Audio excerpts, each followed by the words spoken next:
అలానే మిస్సెస్రావు ఐఏఎస్లు ఐపీఎస్లు అంటే సమాజంలో ఒక గౌరవం ఉంటుంది. ఆ గౌరవాన్ని నిలుపుకునేలాగా వాళ్ళు వ్యవహరించాలి, ప్రవర్తించాలి. అందుకు భిన్నంగా వ్యవహరిస్తే కనుక అవమానాలు తప్పదు అనేది చాలా సంఘటనలను మనం ఉదాహరణ తీసుకోవచ్చు. అయితే యాదృచ్ఛికంగా కొన్ని సంఘటనలు జరిగినప్పుడు ఐఏఎస్లని ఐపీఎస్లను కించపరిచేలాగా అన్పార్లమెంటరీ వర్డ్స్ తోటి నేతలు దుర్భాషలాడినటువంటి సంఘటనలు కూడా అనేక ఉన్నాయి. ప్రత్యేకించి తెలంగాణ ఉద్యమ సమయంలో కూడా అలాంటి సంఘటనలు జరిగాయి. అధికారుల మీద చేయి చేసుకున్నటువంటి సంఘటనలు అనేక ఉన్నాయి. మాజీ మంత్రి హరీష్ ఏ విధంగా రెసిడెన్స్ కమిషనర్గా ఉన్నటువంటి ఢిల్లీలో అధికారిని చేయి చేసుకున్నారో మనందరం కూడా చూసాం.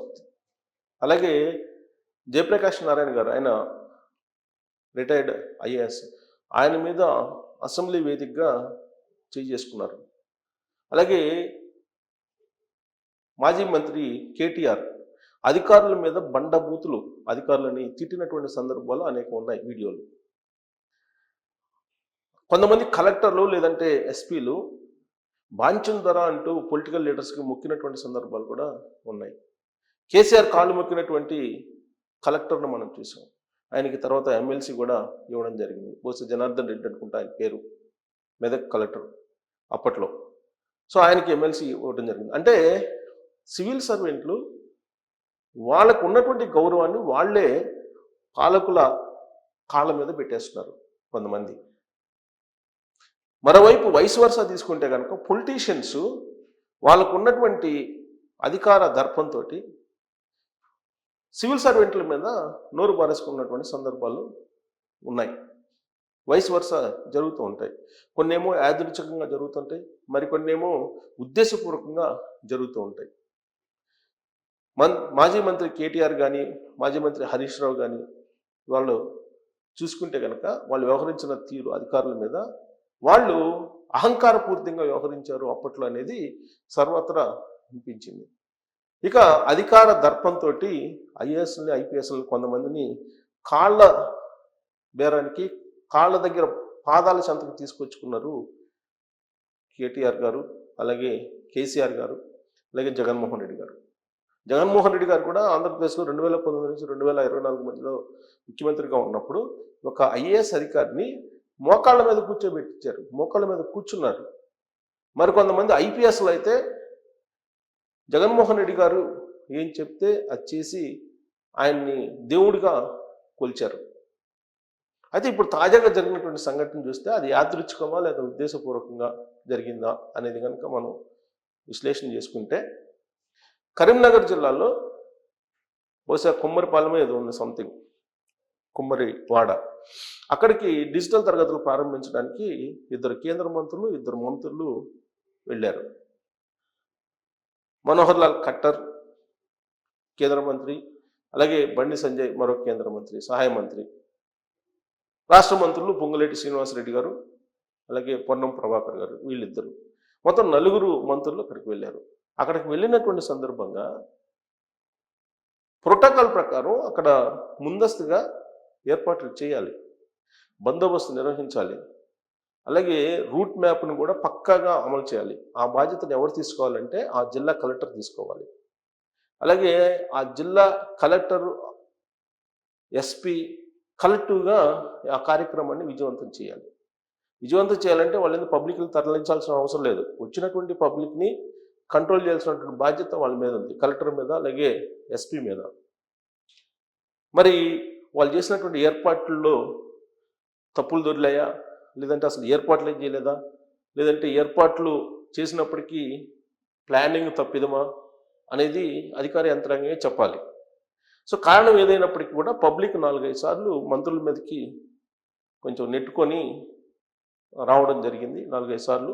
దాంతో అసహనానికి పొంగులేటి శ్రీనివాసరెడ్డి గారు గురయ్యారు. సహజంగా పొంగులేటి శ్రీనివాసరెడ్డి గారు ఎదుటి వాళ్ళని గౌరవిస్తారు, తొందరగా మాట తోలరు. ఆయన నేపథ్యం కూడా అలాంటిది, దుర్భాషలాడేటువంటి నేపథ్యం కూడా కాదు, సౌమ్యం ఉంటూ ఉంటారు. మరి అలాంటి పొంగులేటి శ్రీనివాసరెడ్డి గారికి ఒక్కసారిగా కోపం వచ్చేసింది. దాంతో కరీంనగర్ కలెక్టర్ ప్రమేల సత్పతి ఆవిడ కరీంనగర్ కలెక్టర్గా ఉన్నారు. ఆవిడ మీద సీరియస్ కావడంతో పాటు అన్పార్లమెంటరీ వర్డ్స్ను ఉపయోగించారు.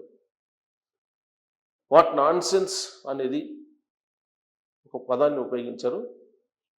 తర్వాత యూజ్లెస్ అనేది ఇంకో పదం ఉపయోగించారని చెప్పి మీడియాలో వస్తుంది. కామన్ సెన్స్ లేదా అనే వర్డ్ ఉపయోగించారు. ఆ వర్డ్స్ బహిరంగ వేదిక మీదనే ఆయన ఉపయోగించడంతో, పబ్లిక్ మధ్యలోనే ఉపయోగించడంతో కలెక్టరు నొచ్చుకున్నారు అనేది న్యూస్. నిజంగానే ఆ ప్లేస్లో ఎవరున్నా కానీ నొచ్చుకుంటారు, దాంట్లో ఎలాంటి సందేహం లేదు. ప్లస్ పొంగులేటి శ్రీనివాసరెడ్డి గారు ఉపయోగించినటువంటి పదజాలం కూడా అభ్యంతరకరమే. ఒక ఐఏఎస్ కలెక్టర్ హోదాలో ఉన్నారు. కలెక్టర్ హోదాలో ఉన్నటువంటి మహిళ మీద కామన్ సెన్స్ లేదా అని చెప్పి పబ్లిక్లో అనడం అనేది, ఒకవేళ మినిస్టర్ అయినప్పటికీ కూడా అది తీవ్ర అభ్యంతరకరం, దీంట్లో ఎలాంటి సందేహం లేదు. అయితే ఆయన అక్కడ జరిగినటువంటి పరిణామం ఏదైతే ఉందో ఆ పరిణామాన్ని దృష్టిలో పెట్టుకుని అన్నారు అనేది ఇప్పుడు కాంగ్రెస్ పార్టీ వాళ్ళు చెప్తున్నారు. అక్కడే ఉన్నటువంటి పొన్నం ప్రభాకర్ సర్ది చెప్పేటువంటి ప్రయత్నం చేశారు. కలెక్టర్కి సున్నితంగా ఆయన మందలింపుగా చెప్పారు. ఏం చెప్పారు? మేమంటే ఏదో సర్దుకుంటాము, లోకల్ మినిస్టర్స్ కాబట్టి కేంద్రం నుంచి వచ్చినటువంటి మంత్రులు ఉన్నారు కదా, మనోహర్ లాల్ ఖట్టర్, వీళ్ళు మరి ఈ ఏర్పాట్లు కరెక్ట్గానే ఉన్నాయా, మీరు చూసుకోవాలి కదా అని చెప్పేసి ఆయన ఏదో సమయంగా సందర్భానుసారం ఆయన మాట్లాడారు. కానీ పొంగులేటి శ్రీనివాసరెడ్డి గారు రెవెన్యూ శాఖ మంత్రి తెలంగాణకి, ఆయన మాత్రం కొంచెం నోటికి పని చెప్పారు. నోటికి పని చెప్పి ప్రమేల సత్పతి మీద దుర్భాషలాడారు. కరెక్ట్గా ఈ పాయింట్ దగ్గర ఈ వ్యాఖ్యలు సోషల్ మీడియాలో వైరల్ అయినాయి. ఇప్పుడున్నటువంటి సోషల్ మీడియా దాని యాక్టివిటీ ఇవన్నీ చూస్తే చాలా వేగంగా ఎక్కడ ఏది జరిగినా కానీ ఇమీడియట్గా ప్రజాక్షేత్రంలోకి వెళ్ళిపోతుంది. ఒక్కసారి సోషల్ ప్లాట్ఫామ్లోకి వెళ్ళిపోయిన తర్వాత ఆ వీడియో ఎటు నుంచి ఎటువైపు టర్న్ అవుతుందో, తర్వాత దానికి సంబంధించినటువంటి ప్రతిస్పందన ఏ విధంగా వస్తుందో ఎవరు ఊహించలేనటువంటి సిచ్యువేషన్ ఇప్పుడు ఉంది. అలాంటప్పుడు చాలా సంయమనం పాటించాలి మంత్రులు, పైగా సెలబ్రిటీలు, ఒక హోదాలో ఉన్నటువంటి వాళ్ళు, రాజ్యాంగబద్ధ పదవుల్లో ఉన్నటువంటి వాళ్ళు సంయమనం పాటించాలి. కానీ పొంగులేటి శ్రీనివాసరెడ్డి గారు మరి సంయమనం కోల్పోయారు. సంయమనం కోల్పోవడానికి గల కారణాలు ఉన్నాయి, చాలా ఉన్నాయి ఉండటానికి. అంత మాత్రం చేత ఒక కలెక్టర్ని దుర్భాషలాడటం అనేది అందులో పబ్లిక్లో అభ్యంతరకరం. అందుకే ఇప్పుడు కవిత తెర మీదకి వచ్చేసారు, ట్వీట్ చేశారు ఎక్స్ వేదికగా, బహిరంగ క్షమాపణ చెప్పాలి పొంగులేటి శ్రీనివాసరెడ్డి గారు అనేది. ఇప్పుడు ఒక ఆయుధం దొరికింది బీఆర్ఎస్ పార్టీకి.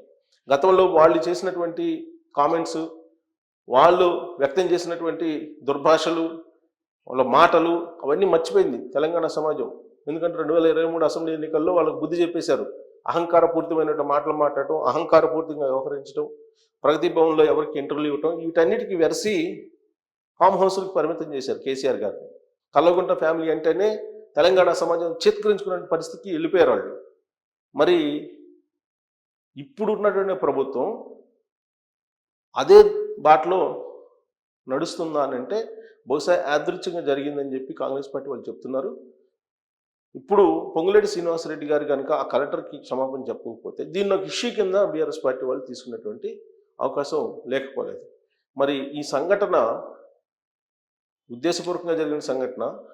పొంగులేటి శ్రీనివాసరెడ్డి గారు ఏ ఉద్దేశంతో కలెక్టర్ని దుర్భాషలాడారు అనే దాని మీద కామెంట్ రూపంలో మీ అభిప్రాయాన్ని తెలియజేయచ్చు. Thank you very much.